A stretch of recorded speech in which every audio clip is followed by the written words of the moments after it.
Yeah.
Somebody do.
We use this one. OGS. We use this at the time. As well. We use this one.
You try to open it.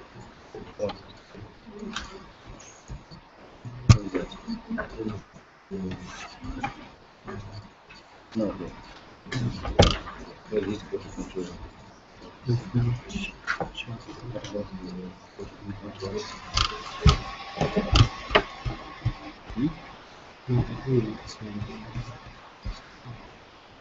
It's on the side.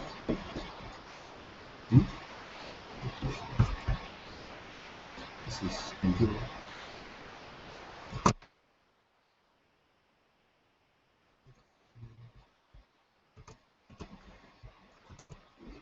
This is okay.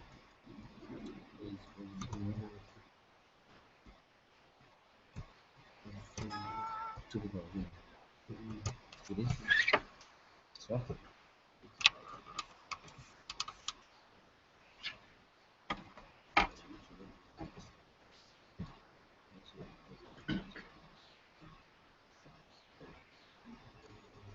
Is it set now? Is it set now? Let me see. Okay.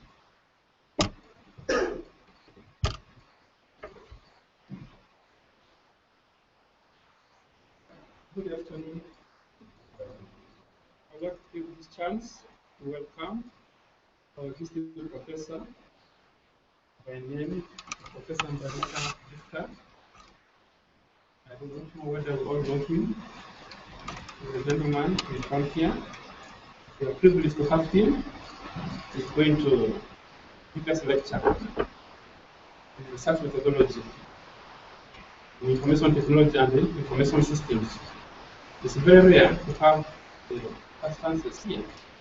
So we're privileged to have him. Professor, you're welcome. Come and present. All right. All right. So as always, it's an honor to be here with you, and um, I'm trying to do this so that we're out of here by 3:30. I want it to be as interactive as possible. So obviously, the things I'm prepared to present, there is no way I can present all of them today. But I decided to frame this particular presentation in 2 dimensions. One, I'll talk a little bit about research theories, information, IT and IS. But also, I asked around and I came to understand that quite a number of people attending this lecture are actually working on the master's or PhD. So those of you with masters or PhDs already, or have terminal degrees already, or that are not working on thesis, this may actually be a little boring to you, but it could help you for the people you mentor, etc. So just bear with me. I really feel we cannot separate the two. So that's why I kind of framed it in the dimension of what is a successful ICT academician. You know, going beyond intelligence.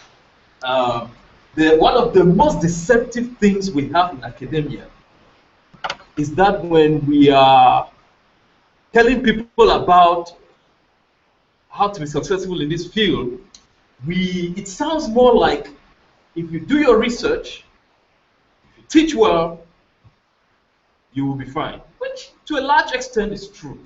But there are some additional things too as you are getting more and more into this business that is important for you to understand. So I will start by a question, and I want you to think very well as you answer.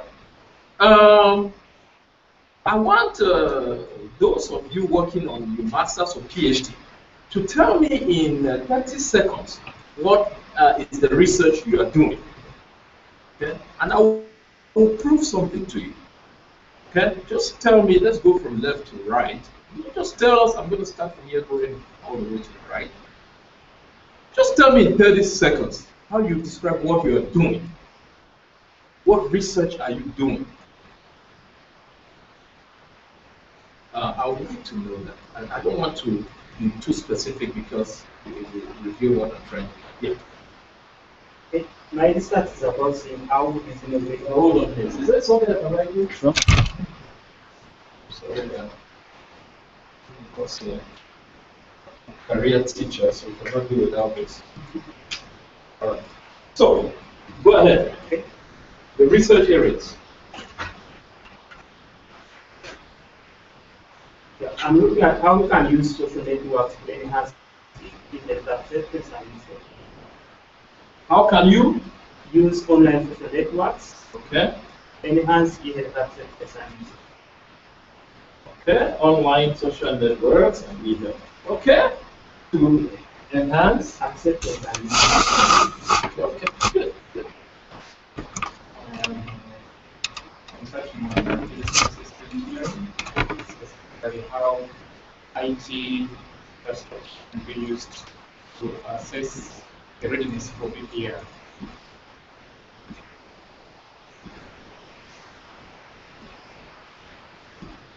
Okay.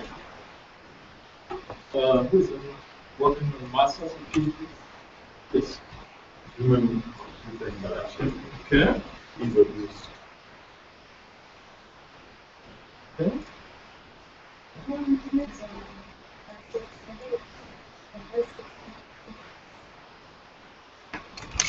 You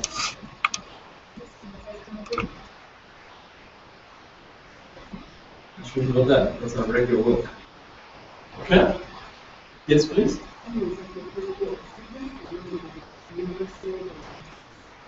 Technology acceptance in the university libraries. Okay.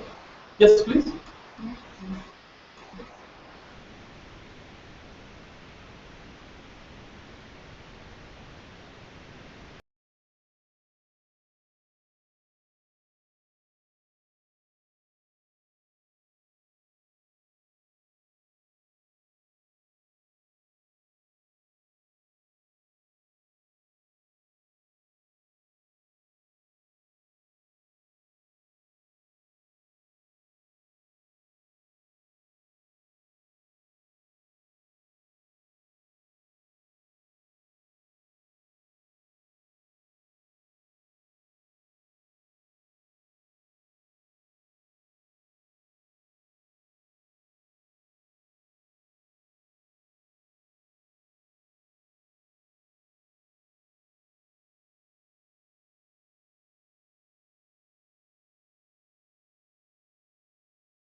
To have a problem domain, but it's even much more of a priority as a researcher to keep in your mind that you want to enhance theory. And how do you enhance theory? You must know what is there first. So because we are so hung up in solving a problem, and will probably be one of the shockers which you will hear from a research presentation, okay? Our number one priority, truly, as researchers, as academicians, is not to solve the world's problems. I'm sorry. That's why we are in this exciting, boring field. We are just there to enhance theory. And that's why we are criticized. And yes, we will not change. That's who we are. That's why politicians will be like, what have these people been prophesying for all these years? Right? I mean, politicians don't see value in what we do. Why? Because our purpose is not to, and this will shock you, our purpose is not to make a better bottle. That's not our calling as researchers. In fact, our calling as researchers is not even advocacy. Someone is doing e-government. I bet you if I look into who is the one doing e-government. Okay.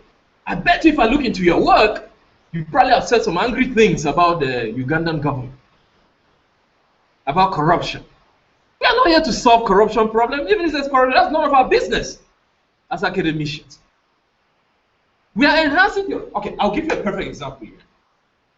And this is where I'll trap most of you.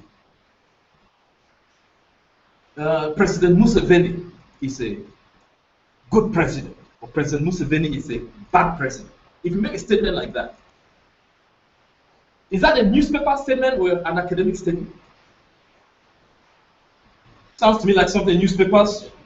It's none of our business whether or not President Museveni is a good or a bad president. Let me give you the evidence here.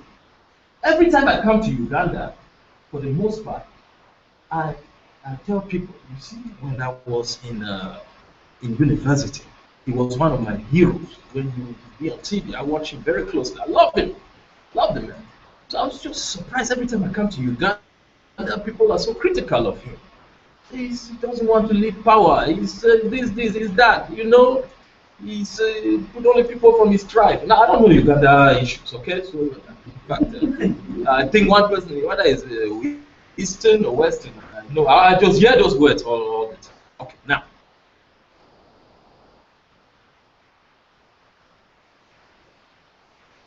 All the time, some of those people think he's bad president. Now, let me tell you how quickly why research is beautiful. Okay, I came here this 3 days ago, and now I found out that 99.9% of Ugandans think he is the best president they've ever had. Why? Because he recently challenged America. He told America to back off because they wanted to allow homosexuality in Uganda. So he made a statement against Obama and told Obama to back off and leave Uganda handle its own problems. You all read that? Did you guys read that? Now every Uganda I talked to, he said, this is the best president. That is what we like. The same people that were criticizing him, the same people. If I were Museveni, I'll move the elections to now. I would change the constitution and make the elections take place now. He will win. I mean, bring all the foreign bodies to come supervise. He will win today. Why? Okay. Now, the issue is when you say a person is a good president or a bad president. Now, that's newspaper writing. As a researcher, what should be your interest? You want to look for a theory that defines what the criteria of a good president is. Now, they could say a good president means, a certain theory could say a good president means he keeps his country peaceful. You bring a variable called peace. Are you with me? Okay? And you say another variable we can use availability of food. I'm just assuming this. I'm not in political sense. Availability of food in the country. Peace, availability of food. All right? Another person can say easy access to government officials. Then they say those are the three determinants of a great president.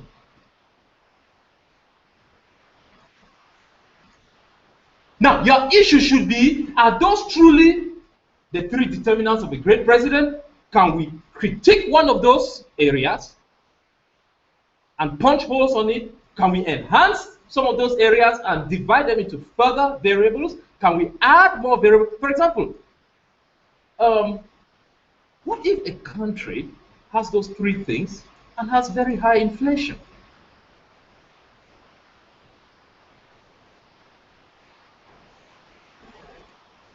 All right?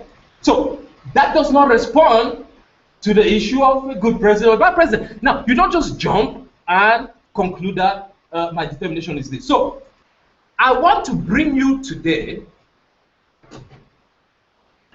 to a website I want all of you researchers in IT to be familiar with. I'm going to spend some time on this website, then I will step back and talk about some of my views on how to develop yourself as a good researcher.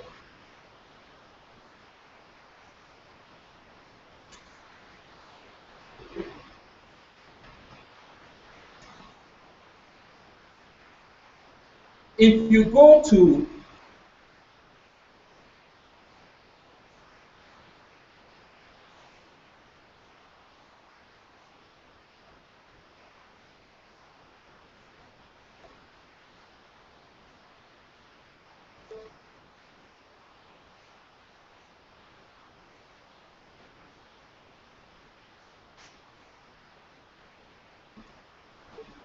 oh, I hope your internet is working now.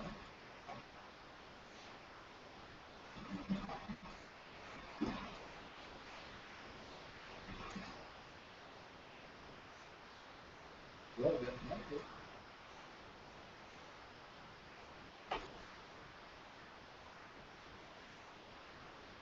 Don't worry, even if it doesn't work, I have backup.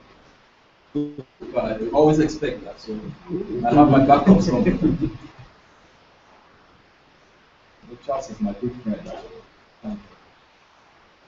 All right. Now, whenever you get connection, then I'll go to my backup.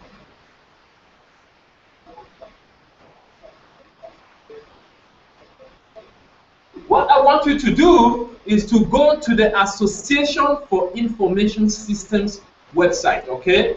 I was looking for the website address, but when we get connection, I'll get that for you. They have this site there which talks about different theories used in information systems research. It lists a plethora of theories that have been researched. Now, this is the beauty for those of you doing your masters or your PhDs today. When I was doing my masters or PhD, you had to go through all the journals one by one to find out what people have done.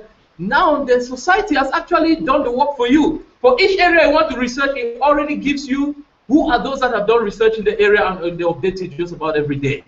And you just go there and you can do your literature review and everything from that. You don't even have to go into a library like we used to have to spend so much time in the library.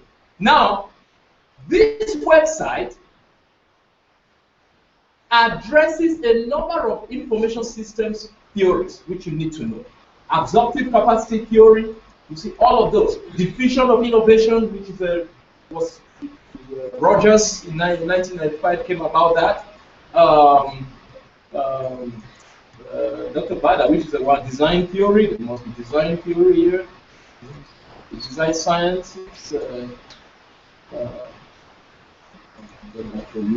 I mean, social learning theory, which is an area quite a number of my PhD students are working on now. Task technology fit, and of course, the number one research area for everybody, 99% of people doing research, technology acceptance model. By the way, I'm going to talk to the dean of DRC. They should ban technology acceptance model research. Everybody is doing adoption. Come on, there are other things you can do. There's a lot more than just adoption. Okay? Okay? How will people adopting? Okay, let's keep our minds a little more open. All right? There's a lot more exciting stuff, and that's why I want to show you this website, because you don't have to only depend on technology acceptors. It's just about 90% of thesis I received from you, my colleagues here, is about acceptance of the technology. Go beyond that. Okay? They don't want to reject. Okay, all right. So there's a lot you can do. Okay, I'll give you some examples here now. Okay, let's take now the one which you really like, technology acceptance. This was the original theory that came up. Perceived usefulness and perceived ease of use determining behavioral intentions to use, and then this determining actual system use. Let me tell you how this works. The reason why I brought this is because a lot of you are using this as a theory for many things you are trying to do. Now, you are not doing this just to, what I have seen a lot is people will take a given theory like this, and I want you to listen very carefully. They would take a given theory like this, and what do? They look for the questionnaires that people used, and then they adopt it in Uganda. They go collect data, they come run it, and they say, these are our results. Are you with me? That is, you have not added anything. You have just tested it in another domain. Okay? You have not contributed anything to theory. You have contributed to practice. And you will best fit in an industrial job. But in the academic environment, there must be something done to enhance that particular theory. That is where we are lacking. What is it that is lacking in that theory? As you can see, Venkatesh back in 03 came now and introduced what I know you know this one. He enhanced it to what? UTAUT. I knew somebody here would know it. So now everybody is doing UTAUT. Okay? Even if you take UTAUT as an enhanced theory,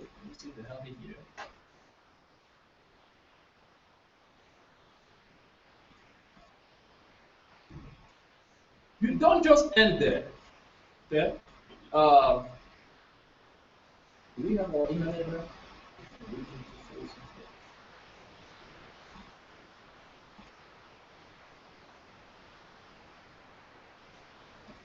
It's not.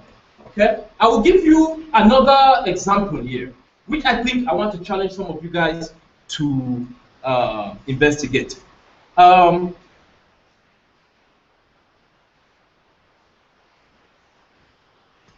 Now, I read one of your emails. I don't know how I received it.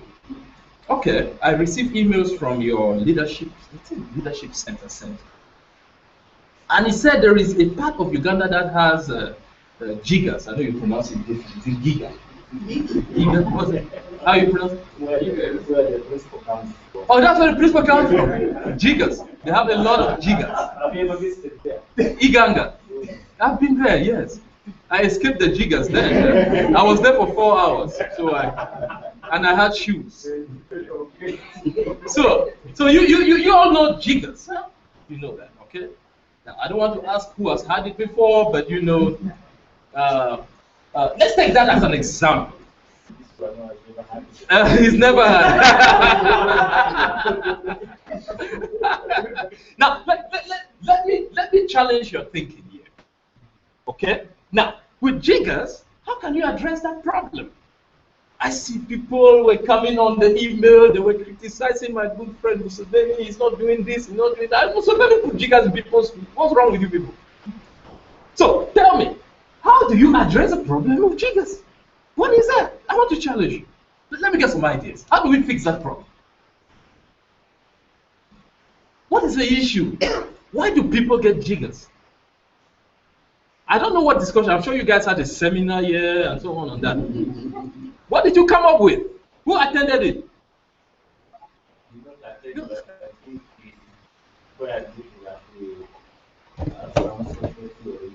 Ha. We have beliefs Uh-huh. in African society, and some people, for sure, it's right about the have theories that talk about civilization. Correct. And community. So those people have debated on theories that are related to. So there's it's something to do with society. Yeah. Okay. Anybody else? I agree. Anybody else? How can we solve the problem of what do you think is the origin of jiggers? What do people have? Huh? Dust. Dust. So where there's a lot of dust, there's jiggers. Okay, what else? There's another one here. Yes. Exactly. Oh, good. Yes, dust is an environmental part of dust and so on. Okay, dust, environmental issue. You see, theories are coming out here.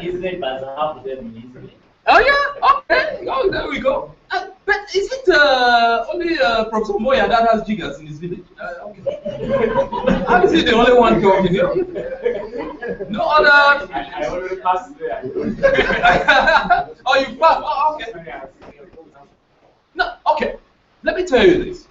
From what I have, when I saw that, I got excited. You see, the beautiful thing, I said, when you're a full professor, you get to do research that excites you. You don't have to do any research that is boring. So I call my staff together. Some of them are from Uganda now. I said, this is a problem of jiggers. So why don't we brainstorm how to address this issue? And we're gonna go after some grants. Oh, Prof, I'll talk to you about that in the jigger area. You know, whenever I see something, God has given me this third eye here. Whenever I see something like that, what starts coming is what white person can I chop his money for addressing that issue.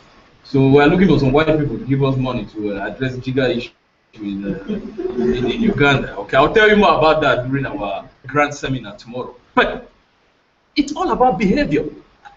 If you put on shoes, if you keep a clean environment, there are certain behaviors that even if you are in the middle of a jigger-infested area, at least what I've read, okay, I don't know much about it, okay, but I read that if you have the right kind of education, and I'm not talking about formal education, I'm talking about if you have the right kind of behavior, even if you are living in a jigger-infested area, you can still have a very low likelihood to capture it. So can we at least agree on that premise?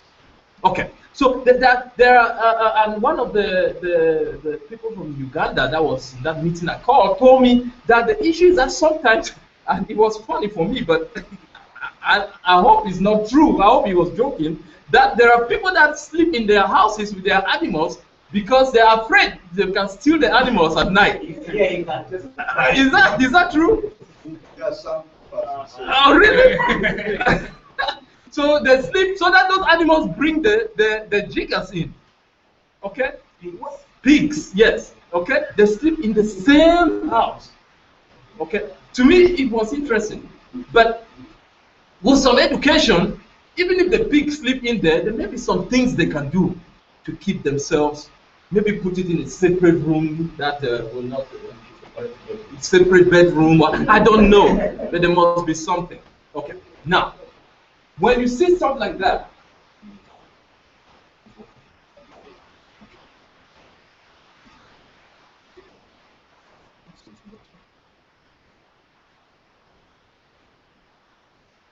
Sorry, I'm trying to see if we can get something.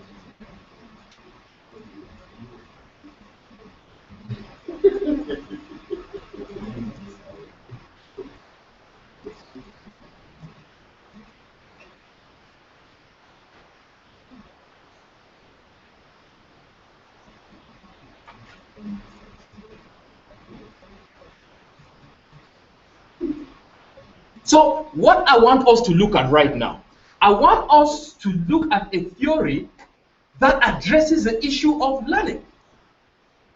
What do you learn? And this may not have anything to do with ICT, but you can use, for example, in our case, we use multimedia technologies to teach people. Dr. Bada has some very interesting research where he uses some multimedia platforms to educate people on HIV. Okay, that's on the IT side. I'm sure there are other things. Charles, you can do it.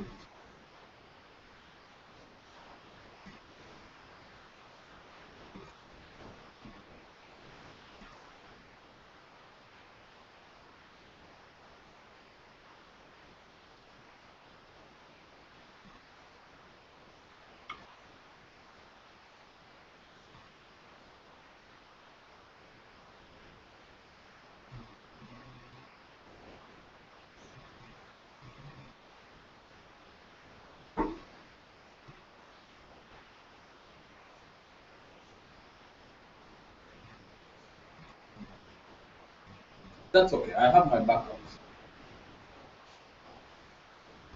Did you close my?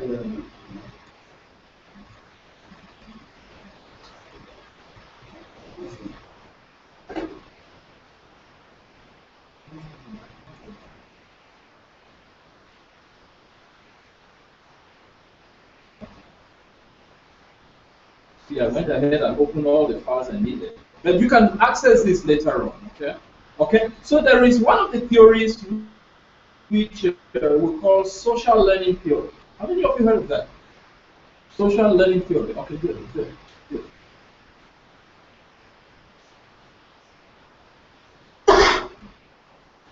This is it right here, social learning theory.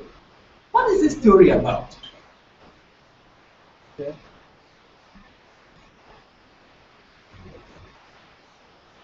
With social learning theory looks at really three independent variables and one dependent variable. The dependent variable is human behavior.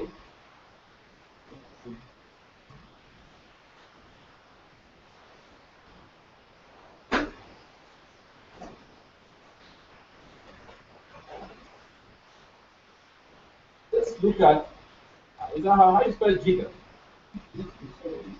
It's J. I. Huh? ER. Okay. So they are telling us the dependent variable is human behavior. And the three independent variables, factors, environmental factors, and behavioral factors.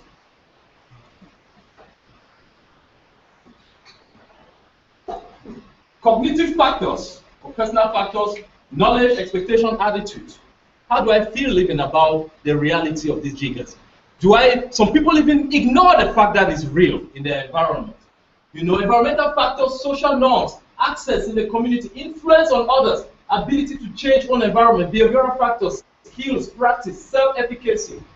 You know, the reality, the big thing about these social learning theories is the fact that the people in the environment, when they observe what leaders in that environment do, are you with me? What people that they respect do in that environment, it helps enhance their behavior towards a particular phenomenon. So if, for example, the chief of that village makes sure that he shows people that we wear shoes to prevent jiggers, we should shower once or twice a day to prevent jiggers, it's highly likely that people may follow that example.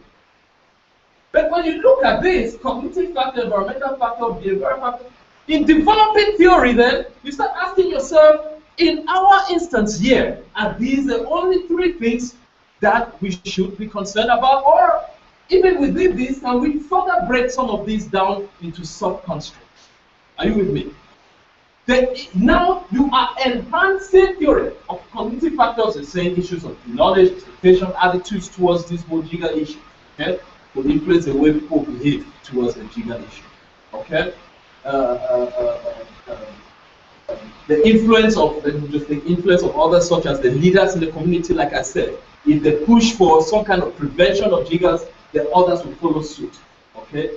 Behavioral factors, self-efficacy, actually having the ability to be able to fight that particular problem within that environment.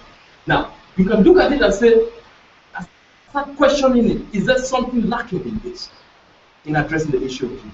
But number one, you have a theory that looks at the possibility of changing or impacting human behavior towards the prevention of jiggers. You are enhancing this, and the issue is not enhancing running to prevent jiggers.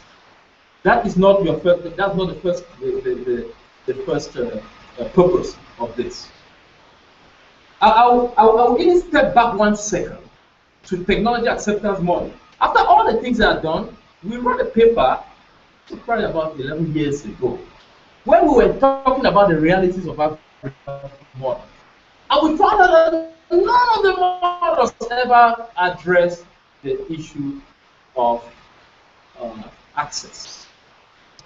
Because technology acceptance model assumed, in a model developed in America, that you have access.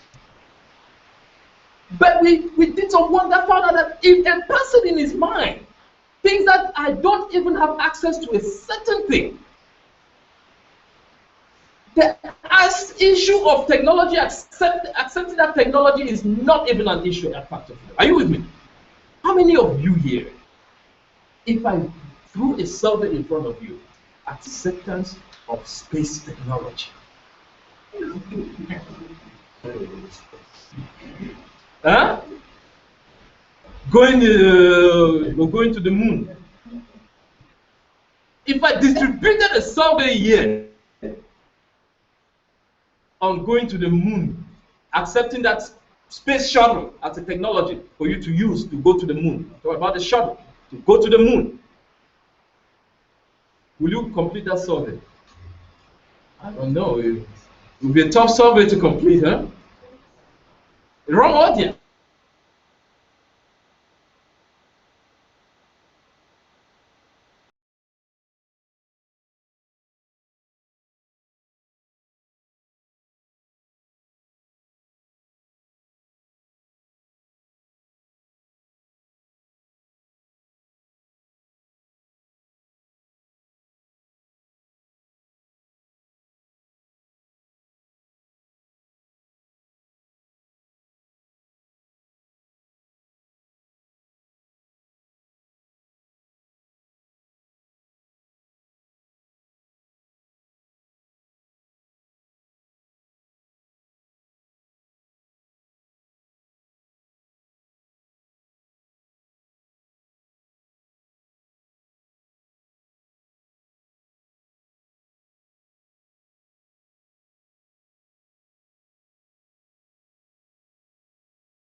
Yeah.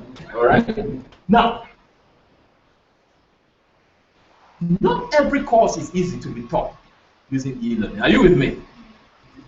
Some courses are pretty straightforward, okay? But some There's some complications. You have to add some stuff. There's more advanced areas in e-learning that some of us will have to deal with. So, in order to find out whether how it will impact performance, how performance will be impacted and use of that technology will be impacted, you look at the task characteristics and the technology characteristics. In other words, this technology you are bringing in, the question is, what kind of task is it there to solve? What kind of task is it there to handle? Because the wrong kind of task will be affected. So the issue of task technology is that whatever needs to be done and whatever technology okay. What is it to be done and what technology to use for it? How do those two fit?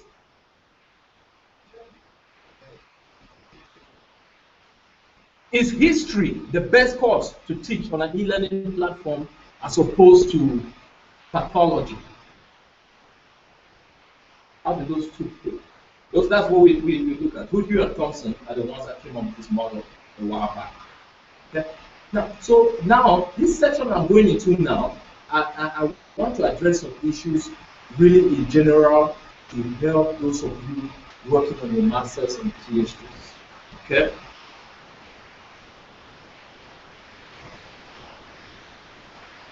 Alright, how am I getting this?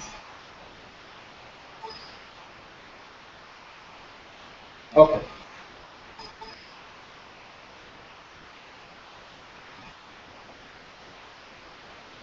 Okay, ladies and gentlemen, the reason why I'm bringing this up, okay, before I show this slide, the slide I'm about to show, I am not trying to show it to brag. Let me say this. There's a reason I'm showing it. I'm showing it to give you a background why I'm about to say the things I'm about to say.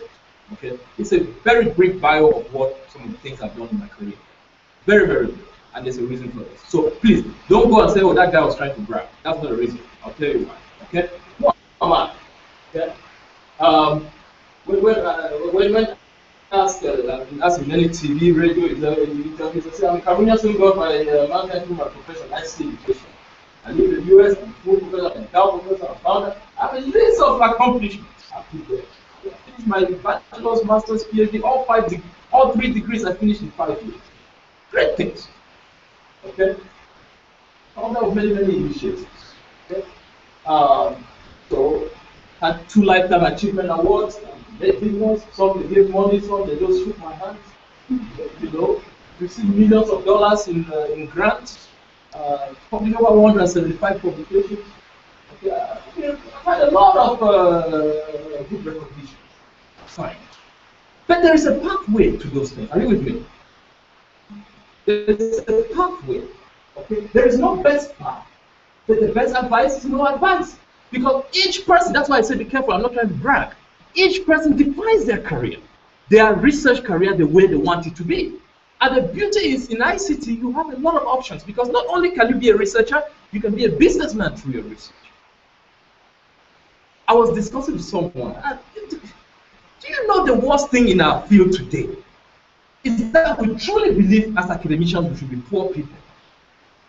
And the administrations in many places truly believe we must be poor people. And lazy professors within the department that don't want to do anything with their life truly believe that you must be poor. But there are ways, innovative ways, you can take your research, your methodologies, and make them into business ideas. Okay, so these are some of my quick thoughts. Good pieces of dissertations are those that are done. I'm sick and tired of those people that every time you meet them, I meet them every year. Oh, I'm working on my thesis. I'm working on my thesis. I mean, they just love telling, oh, I'm working on my PhD. It's the done one. If it's not done, it's not a good one. Okay? Work on something you really enjoy, ladies and gentlemen. I cannot overemphasize this. Do not choose a topic just because your supervisor wants you to choose it. Work on something you really enjoy because you're going to live with it for life. From my very beginning, I have always looked at ICT issues in Africa from the time of doing my master's. I'm told that there are people in the department here that have been working on their masters for 3 years, 4 years. That's wrong. I don't care what Makerere University is saying about your work, then you need to go somewhere else. I don't know the rule, I don't know the other opportunities, I don't know, but no, nobody should work on a master's degree for 3 years. What the heck are you doing? 5 years. Oh, 3 is the normal one.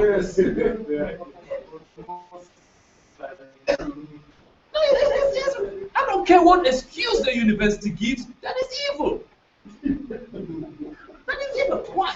What is it there? I mean, is it if we grant these degrees, does it make us lose our positions at the university or something? What is the reason? I don't get it. But you cannot just stay on this thing. I don't know. Look for a different option. Okay? Don't work on small problems. If you tackle big problems, there will be many small problems you can solve on the way.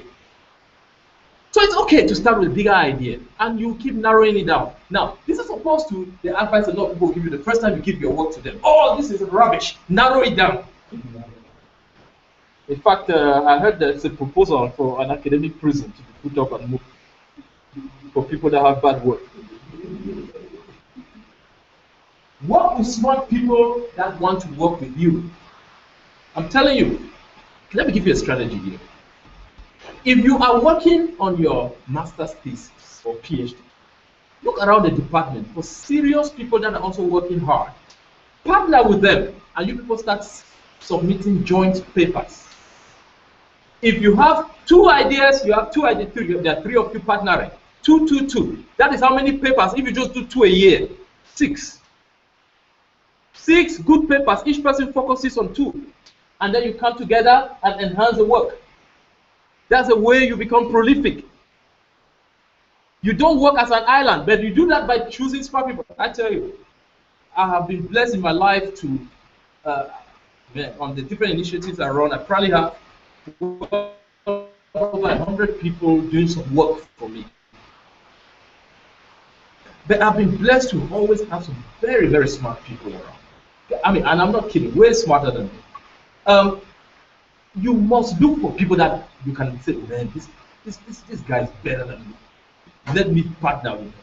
Otherwise, lazy people will just drain you. You make it a rule that we will meet once every 6 weeks, and you must come with 1 paper. You don't come, you say, yeah, we can be friends, we can drink, but never come for this meeting again. You know. Yeah, you must get to a point where you can tell people we can be friends, but not just colleagues. I mean, colleagues in right. I mean, you have no control with your colleague and moves. If Professor Moya says these two should come work together, you have no choice. You have to work, but you have a choice to who you do research with. And trust me, Professor Moya, when he sees people that are not hardworking, he deals with them. I know him personally. Now, always do your best. Bad recommendations follow you. Okay, same with good recommendations. So you are a brand right now. Okay, what is your branding? Your branding is the area you are specializing in research. Your goal should be the lead person. When they type your name on Google, they should see your name on those things. You can make all the noise you want to make in the world. I thank God for Google. Google does not lie. You can go around giving the big names and so on. If they Google your name, what is found? Okay? Reciprocity is what I was just telling you. To get something, you must give. So, if you want to publish a lot, be ready to share your work also. If you want to get a lot of grants, I'll talk about that tomorrow. Be ready to involve others that can work with you. You know, I can say I don't believe I have more than 12 self-authored articles. I don't believe. Conference or journal combined. My entire career, my entire work list of 175 publications. I don't think I have up to 10. You must learn to collaborate with the right people. Okay? Don't be intimidated. Every professor was once a student too. Don't be afraid of them. A lot of us are very intimidated by our professors. And you should be bold to go tell people that, hey, I've stayed too long in this thing. What can be done about it? Be aggressive about your career. All someone can say to you is a no. But be aggressive and ask for opportunities. Know the rules of your school and the person in charge of the doctoral or master's program. Now, those of you that may have been in for 3 years in your master's program, there must be somebody there that is in charge of your program. You can talk to. I know you say, well, we have tried, blah, blah, blah, blah, blah, but there are political ways you can do things. Buy them a gift. I don't know. Do you guys bribe here? The bribery is not only money, okay? Not that, no, not that I encourage bribery. But find out there are decision makers there. Okay? To inspire you to get working on some big project and getting it done, to give some of your goals. Okay? Look for something big, to give you a loose framework to follow as you complete your studies, to answer any questions you might have about your dissertation process. I know we call this thesis here, but we call it dissertation, especially as it relates to information systems thesis and okay. So getting an MSc, MA, PhD is challenging. However, you only have to do it once. Okay, you will learn how to research and write. I mean, that's okay. But you only have now that you only have to do it once. What is it? Okay. Now, when you see PhD, you can insert masters there. Okay?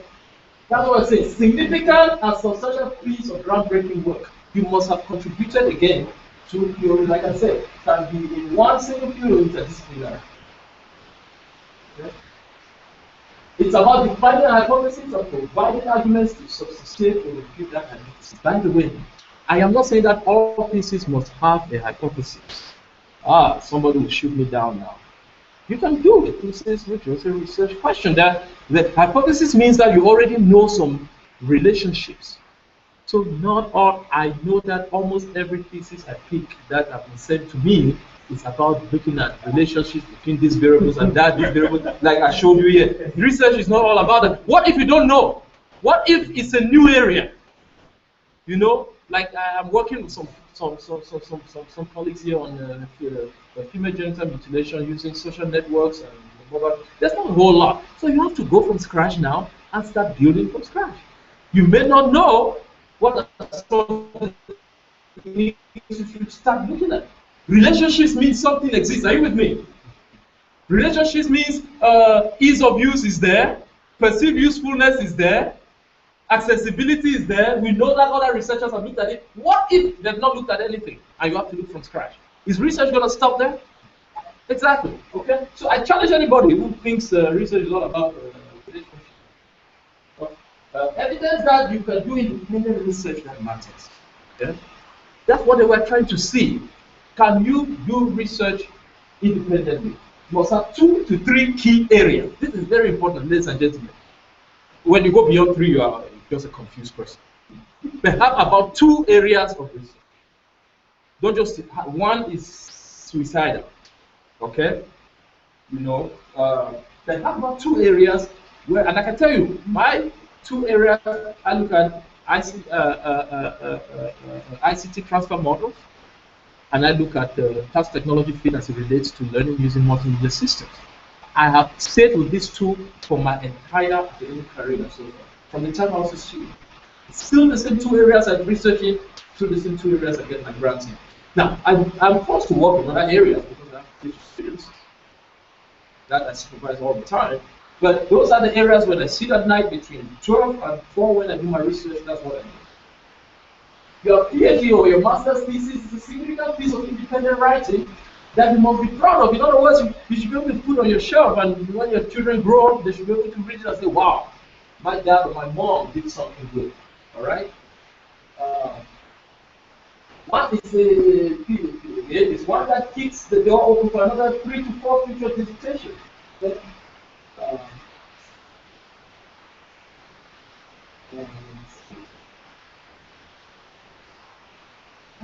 I will not follow how to do the topic. Okay, write every day. The first version is likely to be rubbish. However, you have started. So when I see people that pick up people's work and they say this was rubbish. The next time somebody rubbishes your work, ask them to show them their early works. I will not lie to you. Sometimes I try not to show people close to me my thesis. Because when I go back and look at my thesis, I will not pass me if I was my supervisor. All right. No. But I sometimes I go back and I say, let me test. You know what? Because that's where I came from. It's okay. All right. You get to start. And if you write a page a day, I tell you, ladies and gentlemen, you'll be very prolific. Okay. You first get it down before you get it good. That first version gets you to start working. Get it down first and then get it good. You get the difference? Just get it down and then you get it good. It's going to come. Your community. Now, I understand in Uganda you are given a community, or can you select for your community? Huh? The doctoral. There are no community. But in doctoral level, are you given the community or you can choose your community? How? So what if you can patient, they give you the answer.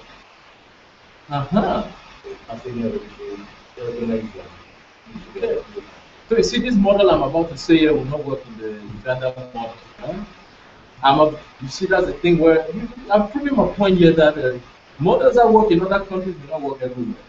All right, but yeah, this is what usually allows you get feedback. What's the role of your committee? Your committee is really there to guide you. Although if you get the wrong people on your committee, they end up fighting each other. You are the one to suffer. And we've seen that a whole lot of times. You know, I worked with one lady whose supervisor refused to sign her thesis just because she dated pretty-looking young women. She said that she... Yes, the supervisor was a lady. No. One of the committee members, the supervisor was a man. But all the committee members have to sign and pass you. So one of them was a lady, an older lady, who just dated women that dress well, that look nice, coming to work. They say they don't know what they're coming to do. I'm serious. This was the University of Hawaii. Just like that. But if this student in the US, you have your choice of who sits on your committee, by the way. Okay? But if she had done her homework well in the selection of her committee, she would not have chosen somebody. If she asked other women that have gone through there, she would have found out that woman's attitude. Now, nothing to do with her work. The woman just came out, I'm not signing. I'm not signing. Kept her there for 1 more year. 1 more year. Another one at the University of Texas was kept there for an additional year, a friend of mine. Why? Because the supervisor said that he's arrogant. Arrogant. Nothing to do with his work. He's arrogant. Right? Okay? But let me tell you my own secret. Okay? My PhD committee wrote my thesis for me. I finished my PhD in 2 years and 4 months. And the first time in my life, okay, Auburn University is ranked among the top 50 universities in the United States, public universities. Okay, so it's tough to get a PhD from there. Okay, so they grill you. But during my defense, I had 0 questions. Why? Because from the onset, my strategy was I involved my committee on my research. When I'm developing, say, my literature review, I involve them and we submit the paper immediately. We submit the literature review paper, they published it. We did a methodology paper, they published it. By the way, literature review is chapter 2, chapter 1 is just introduction. Literature review is chapter 2, methodology chapter 3. So I've already published 2 papers. Are you with me? With my committee. Okay? Then I go collect the results. As I'm running my results, we're sending out papers and publishing. Their names are on it because some of them wanted promotion. So when it came to my defense, they could not rubbish my work. Because what I did when I came to my defense, I cut and pasted all those publications. So I kept quoting them that in this paper published by Mbarika, say Moya was my supervisor, Mbarika, Moya, and Cheune, we looked at this. Later down the road, we enhanced this theory and added, we put the department chair on it. the department, the HOD is there. We put the banner that was added on that paper. So at the end, they started talking about what we did as research. They started, because there are other people, other people in the audience. They stand around, they started explaining the researches that we have been doing as a research team. I'm not kidding, not one question. If you think online, I can send you the video. I have a video recording of it. Not one question. Involve your committee. I tell you, there are no academicians that do not like publications. That's the best bribe to give them. All right? Involve them. Some of you are staying 3-4 years in your thing because you are not giving them anything. So they don't find the value in reading your work. You know? Yeah. Nobody, I mean, you know, do they get paid each time you defend? Do you get money for supervision? Yes, after they are.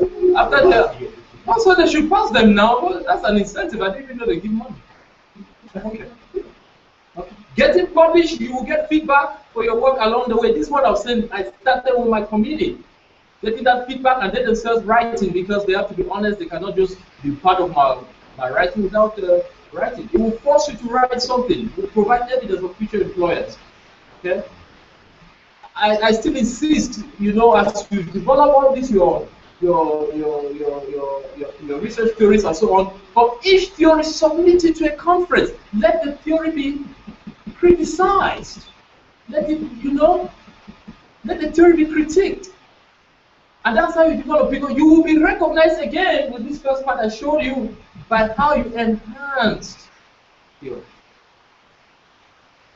And conferences are the best places to do this. Now, if you cannot go to Australia for conferences, fly to Nairobi. It's not that expensive. In fact, you can drive there. Okay.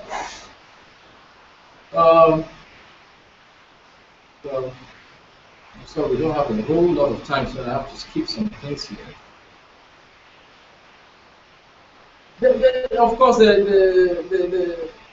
are the issue of balancing your research work, teaching and research.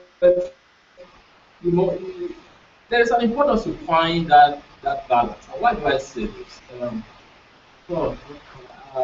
a visiting professor at a number of universities in Nigeria, and there is a problem they have there. I don't know if it's similar in Makerere MUBS.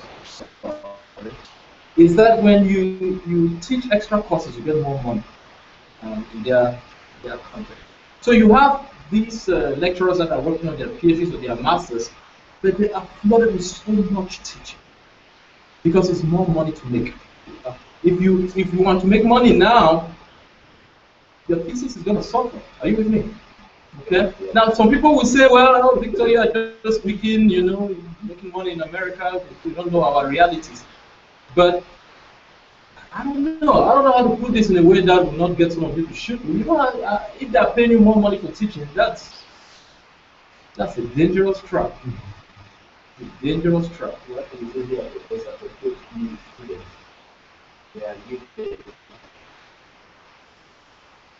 250,000 net to run them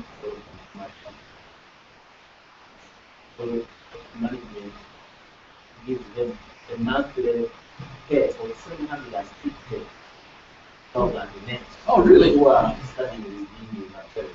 Oh, wow. Okay. So you don't need to teach. They can teach only a few hours. Very good. I like that. I like that. Maybe for other for those doing masters, you don't want them to work 10 hours. I need to prescribe that. So I like that. is that the government that has done? Yeah. People reduce the hours. But once one needs to be part of them, you go to it. Okay. I was making a job that that he has so. Yeah. You need to. I am surprised that at ICTU they allow you all that free time. It means they don't work you hard enough. The courses there are so easy, huh? If you can tell, I need to talk to your professors there. Okay. Watch out for research on ICT potentials. Oh yeah, please, this will be my last one. Please, I'm begging you. This one I'm kneeling down like the women have knelt for me here before. I went to Waswas village and the women came and knelt. So I went back and told some of my women out there that start kneeling for me. They laughed at me. But now I'm kneeling like those women. I'm begging you, please, don't let all your research not be on potential of this or this. All right? But what does potential mean? Potential has now become a research methodology. Well, see people saying my methodology is I will collect data quantitatively. I have a quantitative research methodology. Please. Potentials, all those things don't mean anything. Okay? Study things that are existing. You can dream of potentials of a lot of things, but how do you measure potential? Potentials of ICT in primary school education. What is that? Somebody did that at the University of Cape Town where I go and listen to this. Potential. Avoid those type of things. You mean what you undergraduate? No, PhD research, looking at potentials. Let me leave it open now. I'm sorry, I have to rush this because there's so much. As I said, practically, what I want you to do is to go to that website, AIS, Association for Information Systems, and access the research. Click on the research button. It will show you under research different IS or IT theories. I need you to go there before you continue with your work and pick one. I know that you can go and even read more and get more, but they've already organized it for you. Pick one and start studying it very deeply to understand what those theories are about, and from there you will see areas of gap that you can start contributing to. I'll open up for questions.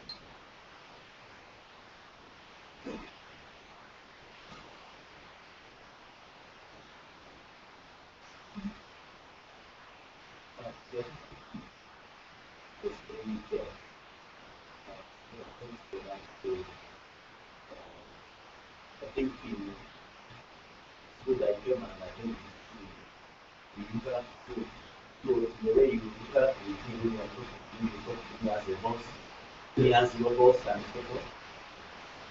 And now you forgot about that and you are free. So all these years you think I got to be you listening on this where you come up and give us side to this was a very good presentation. In the groups here, we have our colleagues who insist at PhD level, you must study many fields. That's why my colleagues in my first track can say is doing University. They do not move for the past 3 years.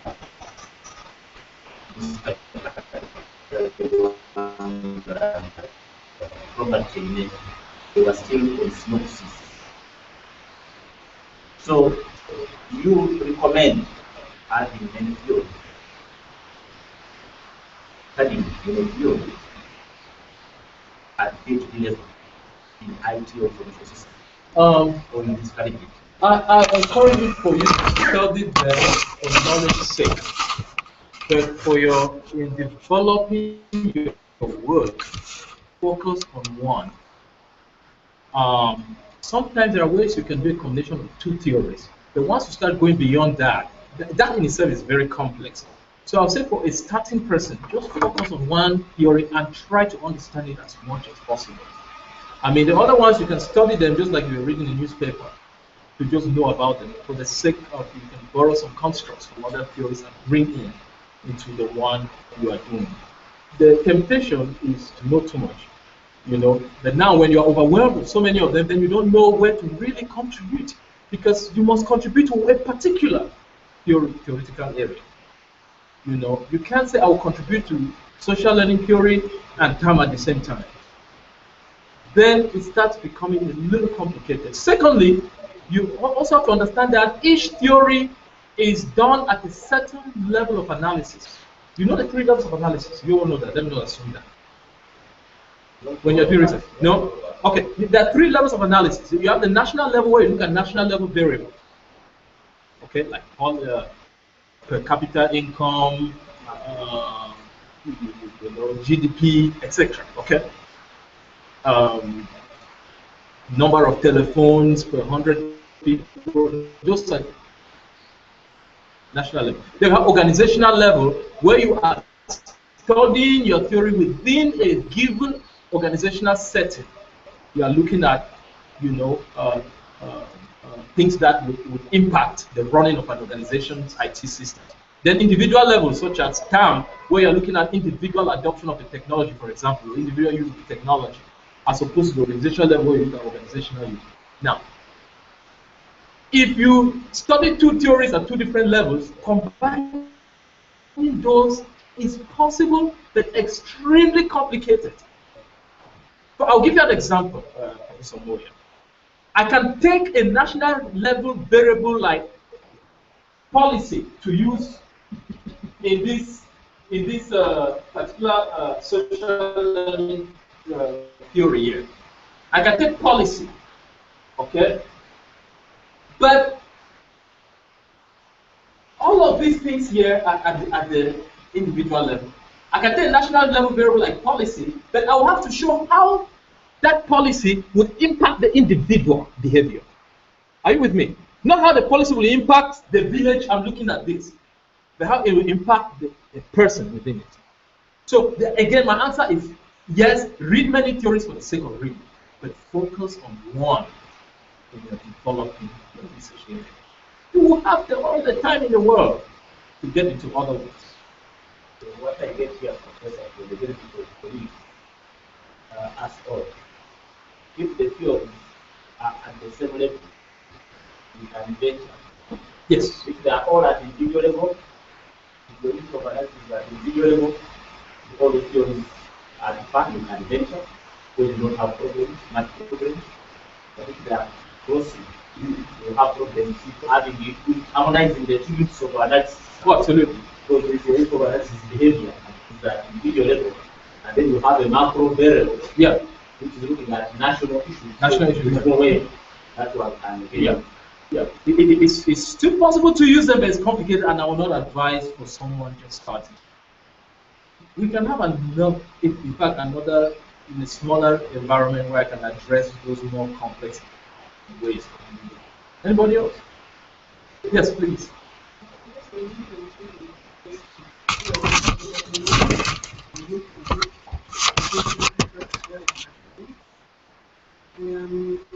That area, what exams are here was limited Western culture, and be tested in different culture. So does that make it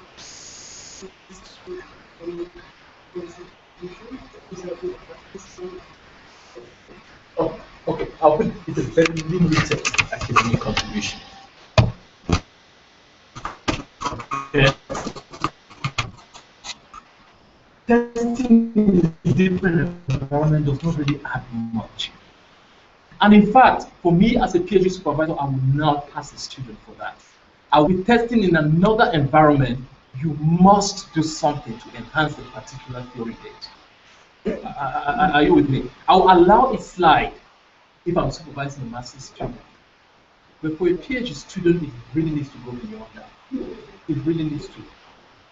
It's extremely important. And if you have trouble kind of framing your constructs to go beyond what you have seen, I'll be more than happy to work with you and help you out for that.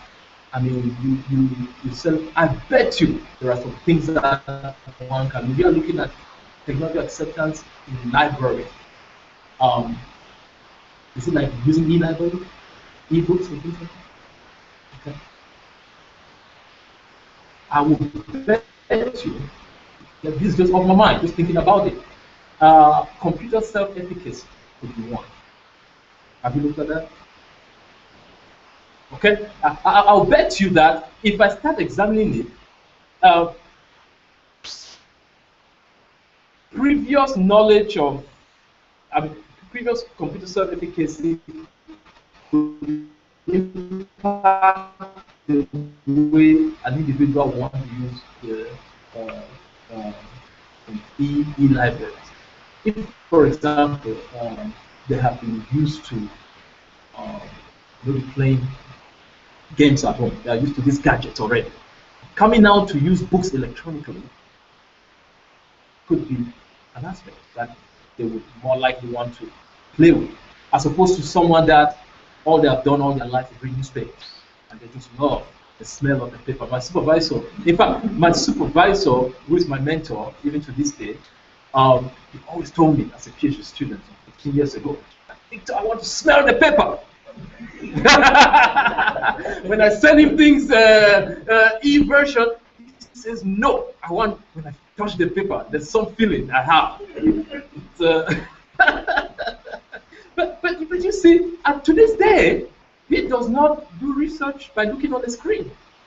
This guy writes his papers and then types. But he came from a generation that computer self-efficacy was.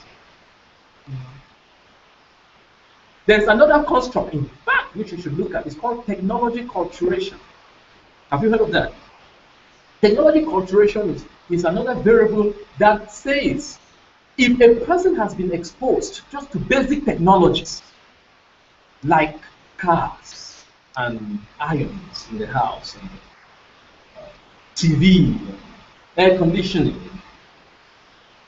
well, they are more likely to want to adopt an innovation than a person that has not been exposed. A person that grows up in an environment that is technologically advanced, are you with me? You more likely want to, when a new technology comes out somewhere, you more likely want to adopt that technology than somebody that did not. That's called technology culturation. Like having a technology culture. Are you with me? It's but people are still working on that, and I use that variable in some research, and it did not come out strong. But some people have used it in certain domains and showed very strong signs. That's another thing you can compare. The students that come to use your e-library, those that went to school, this is it. Oh, you're exciting me about this, your research. Take those that come from Kampala High, if there's a school like that, to compare them to those that came from Iganga High or Iganga Girls Secondary.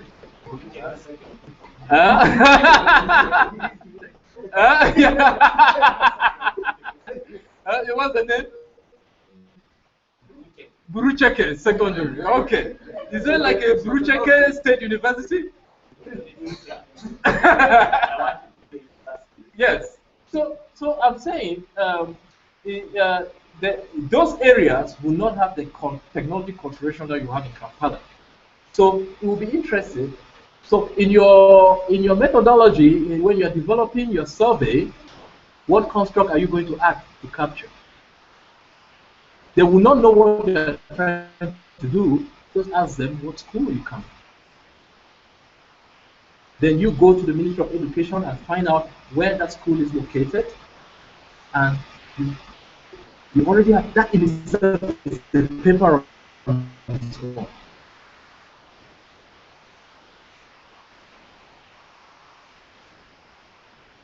Yes. We are trying to have on one concept. You did say that we have two areas. Are you talking about areas or constructs? Which one?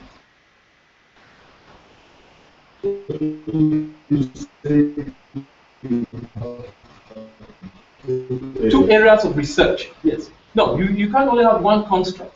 Each of these are constructs. I'm not sure you can have one. The reason is because if you ask these areas, yeah. But for example, what are your areas? I know you. HCM. Yeah. Oh. Now you need to think of another area. You can cycle, as you say. You can pick a second area.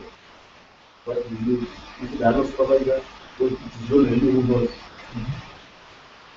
pick a second area. It's very dangerous to just stick to one area for a reason. Now, let me clarify something though. In each of those areas, it comes back to your question, Professor Moya. Try to limit it to looking at one theoretical area, and even if you're going to cross areas, make sure you stay at the same level of analysis. But you need to align, and I said my own. I look at the technology transfer models, and I also look at learning theories using multimedia systems. In fact, the theory that I personally finally came up with some 13 years ago,